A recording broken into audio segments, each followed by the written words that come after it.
So you've weaned yourself off of the excesses of gentle parenting, and now you're holding firm boundaries. You've become more confident, you have more conviction, and you're leading with greater clarity. Kudos.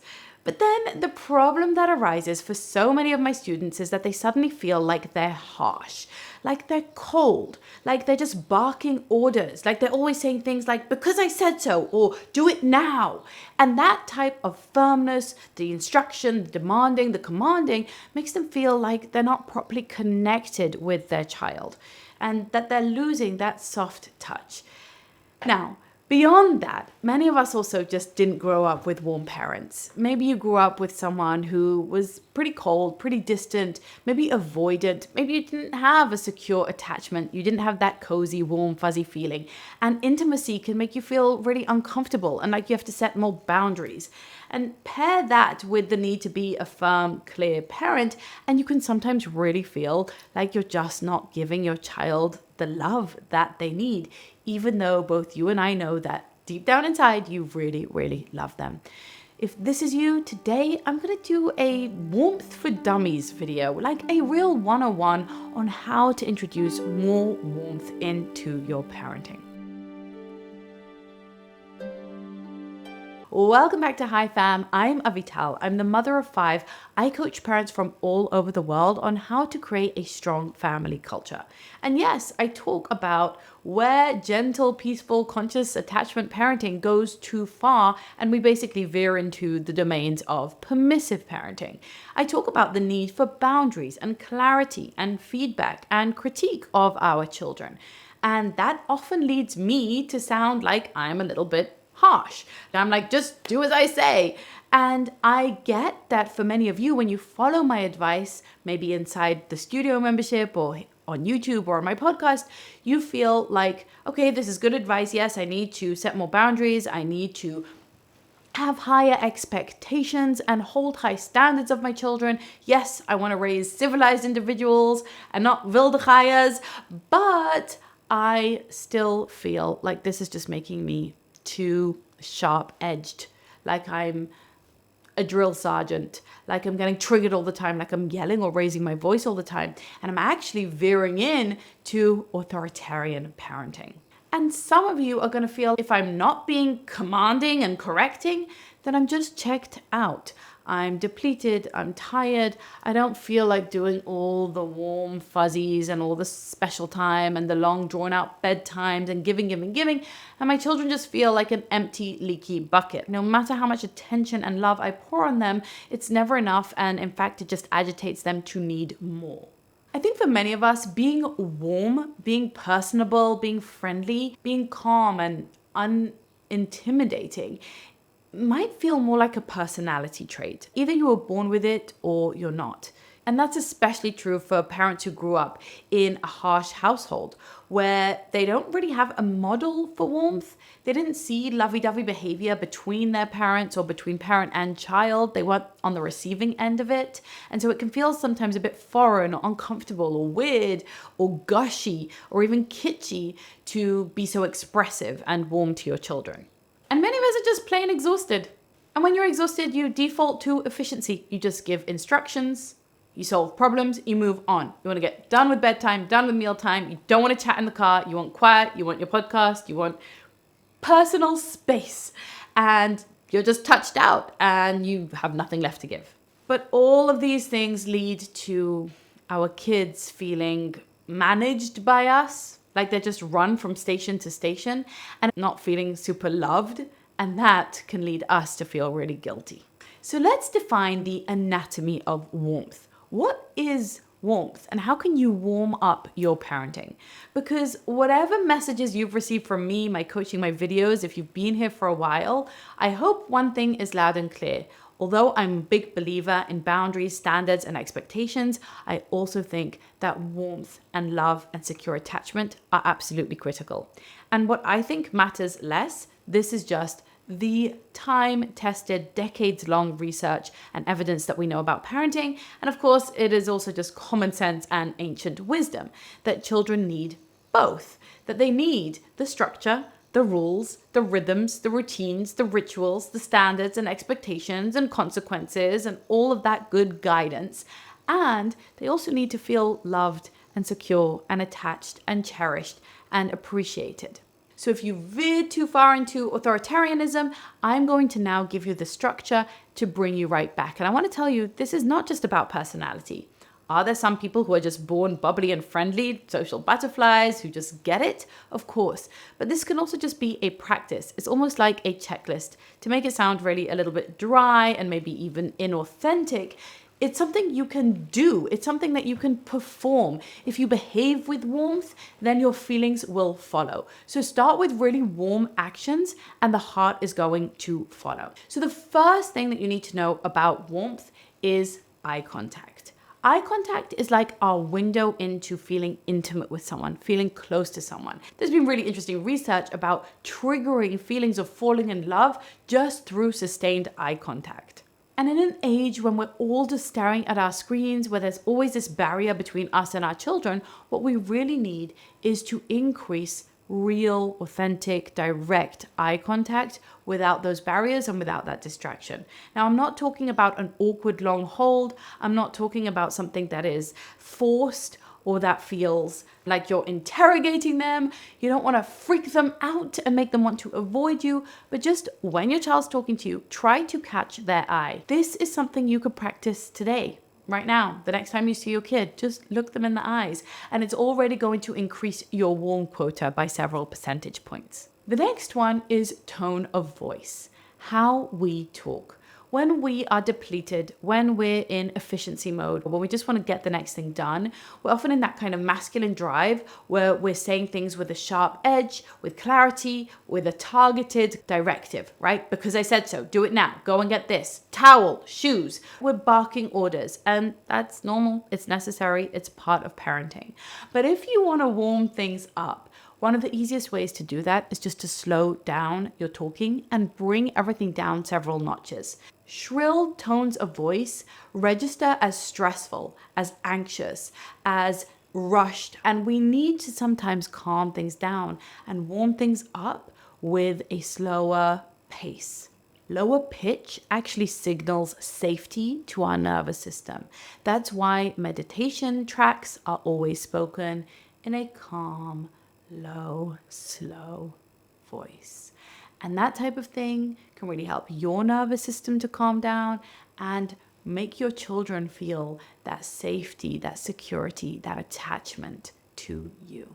The next one is a smile. Probably the most obvious one, but smiling is how we signal warmth to someone. It's how we signal, I'm happy to see you, I love you, I enjoy my time with you, I'm a happy person, I'm a secure, safe person, I'm someone you should want to spend time with and feel bonded to and connected to, I'm open, I'm relaxed.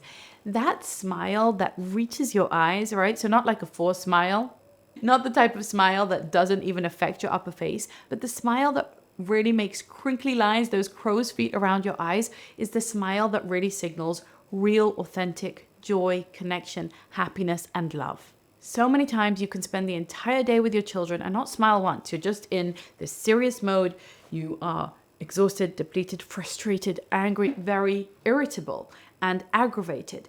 And the cool thing is that all of the things I'm sharing with you work from the outside in. Many of you are waiting for that authentic feel to arise within you. I just want to feel overwhelmed with a rush of oxytocin and a rush of love and warm feelings towards my child. And when I just feel like, wow, you're the most beautiful thing in my life and I'm so grateful for you and I will give my life for you and I'm just so happy and joyful to be around you, then I will hug them, then I will smile, then I will make eye contact, then I'll talk in a calm voice because I'll feel it. And the cool thing is that, yeah, you could wait for that, but you might be waiting forever. So instead, what you can do is the outside-in approach. Put the smile on and feel the feelings that follow. It's cool because that's how our brain chemistry works. In fact, they had really, really interesting research where they gave participants a pencil to hold in their mouth. So they were just literally biting down on the pencil like this, and they weren't even doing that crinkly smile that I said that reaches your eyes, but just putting their shape of face, contorting their jaw and mouth and lips into the shape of a smile, triggered happiness feelings within them. Feelings follow actions, not the other way around. If you want to feel warmer towards your child, act warm towards your child. What we nurture, what we give to, what we smile at, we feel warmth towards. And so it's a virtuous cycle that you behave warm and the gushy feelings will follow. The next one is obviously physical touch.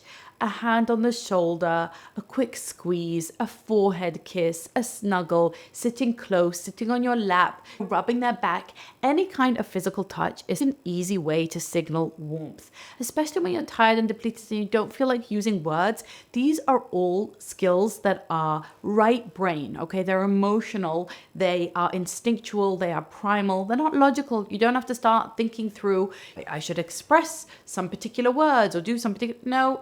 I mean, you'll think through it on your logical side of your brain, but you'll act it out on your emotional side of your brain, because physical touch triggers all manner of hormonal increases like oxytocin, and they create closeness, right? That's how bonding actually works. That's how we create bonds between mother and baby, is through touch, through breastfeeding, through holding, through soothing, through rocking. Those things actually create the bond that you're looking for. We know this in romantic partners as well, that physical touch is a massive glue that holds partners together. And so if you're feeling a bit out of touch or disconnected from your child, physical touch is a great way to get there. Now, if you are feeling overtouched or touched out, then this might not be your first thing to reach for. But if you do it in a controlled way where you actually initiate, then you're going to feel less touched out. What do I mean by that? People who feel touched out feel like other people keep invading their personal space and transgressing their boundaries, like jumping on them, sitting on them, touching them in ways they don't feel like being touched.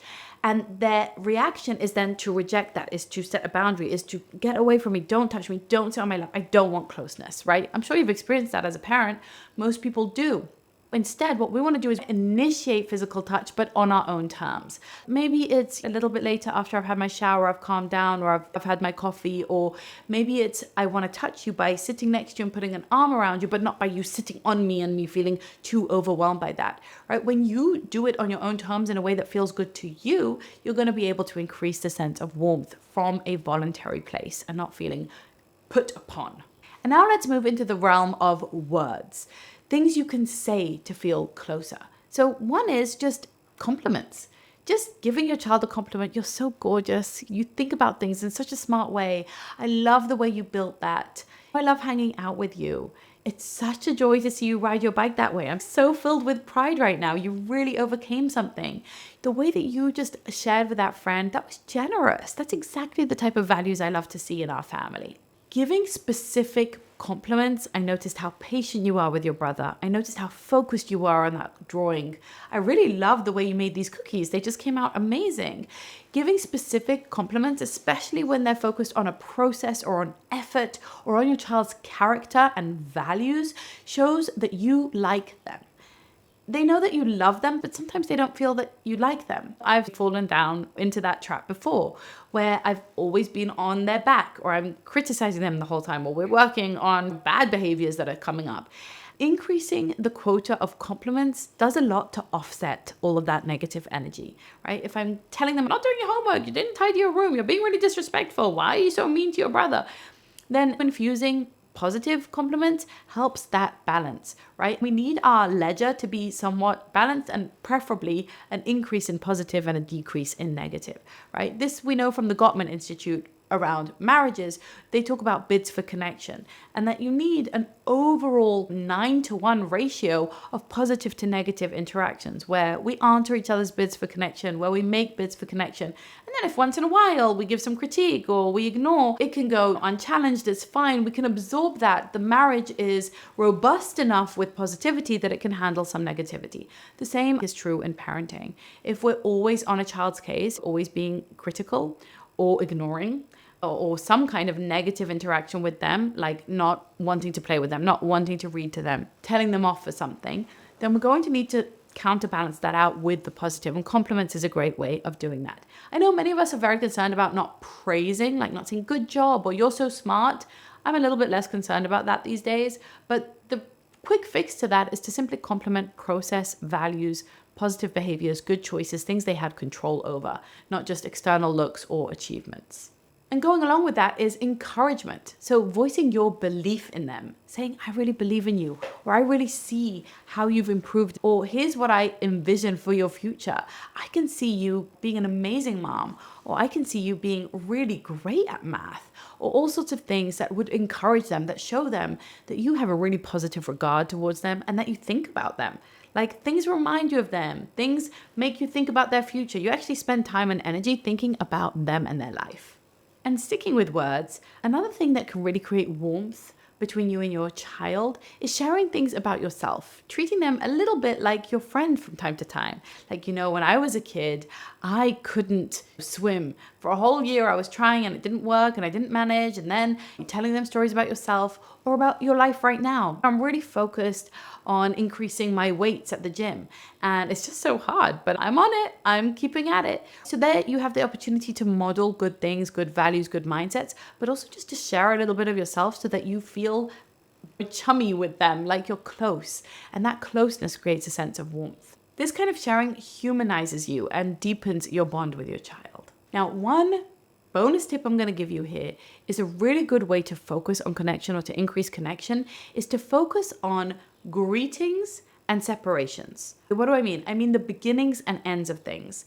There's a lot of good research to show that how we remember things is that we remember the beginning and we remember the end, and we don't really remember the middle of things. If I tell you about a movie, you're going to remember how it started and how it ended. If I ask you about a wedding you went to, you're going to remember the beginning and the end, but the middle becomes a bit of a blurry mush. And you can use this to your advantage by making sure your beginnings and ends with your children are positive. So when they get home from school, that's a greeting, that's a beginning. Hey baby, how are you? How's your day? I'm so excited to see you. Big hug. And then you can go into the more distant, checked out version of yourself, but you started with connection. Or an end, like bedtime. Really being there for a few seconds, the eye contact, the smile, the warmth, the physical touch, the praise, the encouragement. You give a boost, a big kind of injection of connection, and then you can rest. So you don't always have to be on. You don't always have to be all over them, hovering, helicoptering, thinking about connection all the time, but rather give significant boosts at key inflection points throughout the day, like when you wake up in the morning or when you say goodbye on the school bus, and then you can take your distance. And that way you get time to just be yourself and not be constantly feeding someone else's needs, but you also create an envelope and rails of warmth around your relationship.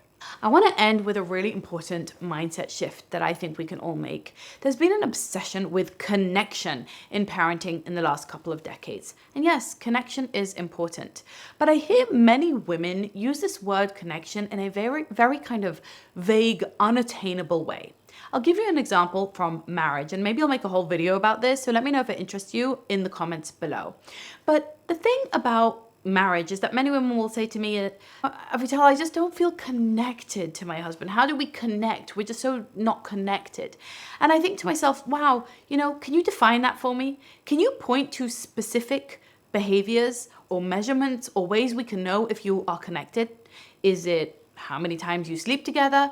Is it deep conversations you have? Is it time spent in the same room? Is it compliments? Is it physical touch? What will signify connection for you? How would he know if he succeeded in meeting your quota for connection? And here is the problem with some of these very feminine terms, is that we get very vague. Like you and I know what we mean by connection. We mean a feeling, we mean a warmth, we mean feeling like we're calm together, like there's an oxytocin rush, like we're seen and validated and heard, like we're sensitive to each other's needs, and like we're in love and all sorts of good things. But I think many men will hear that and be like, I don't know what you mean about connection. We're connected. And they have a point. Here's the point. If you share a home together, share a bed together, share your genes and procreate together and have children together, share a bank account together, spend time together, like meals or Saturdays or Sundays, then you're connected. Let's talk about this in more logical and less emotional terms. You are connected because you're married to each other and because you spend a life together. And I think many parents feel this about their children too. Are we connected? Oh, my teen is really into Call of Duty and basketball, and I don't know anything about those things. Do I have to play the video game? Do I have to go to all the basketball games? How do I connect to them? My child is so interested in all these things that I don't know anything about. Am I not connected to them? And I want to say, I don't think this is the right way of looking at connection. I think it's almost a little bit superficial. There's a certain look and photo in our mind of what connection looks like. You know, all the things I said, right? The eye contact and the touch and the special time. I'm on the floor with them, I'm playing with them. I know every secret. I know every kid they sit next to at school. I know all the things that are going through their mind. I know what their nightmares were last night. This feeling like I need to be on top of it all, almost like it's a full-time job.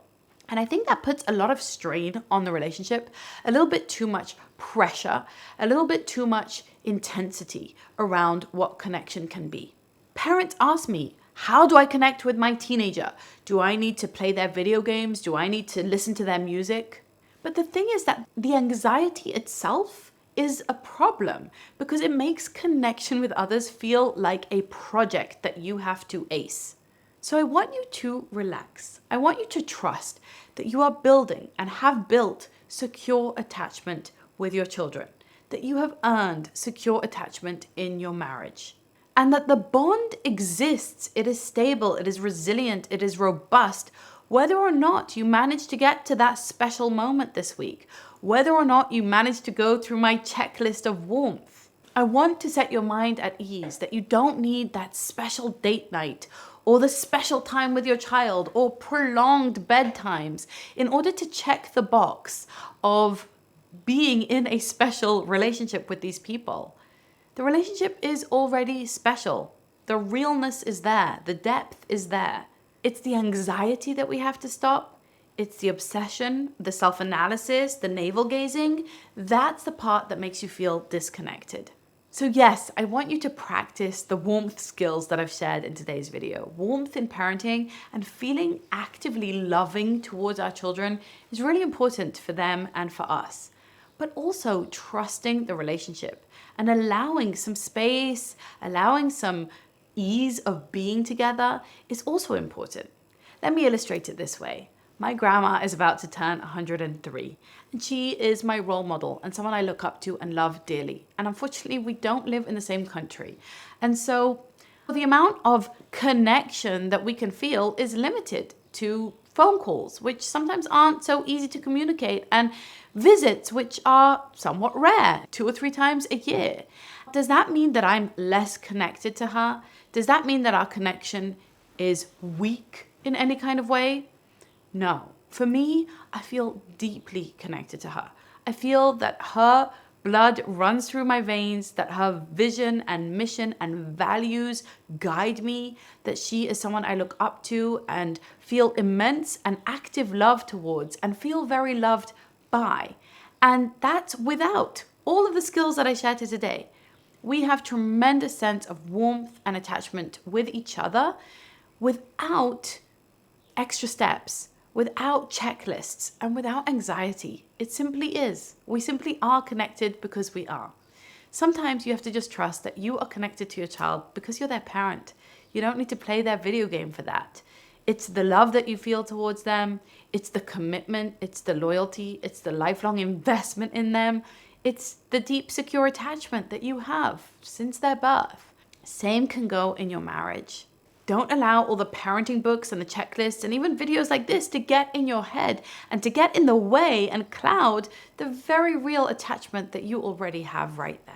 So if you're looking to increase warmth, pick one skill from my list today and do it deliberately. Yes, increase the eye contact or the physical touch or the smile or the warm encouragement.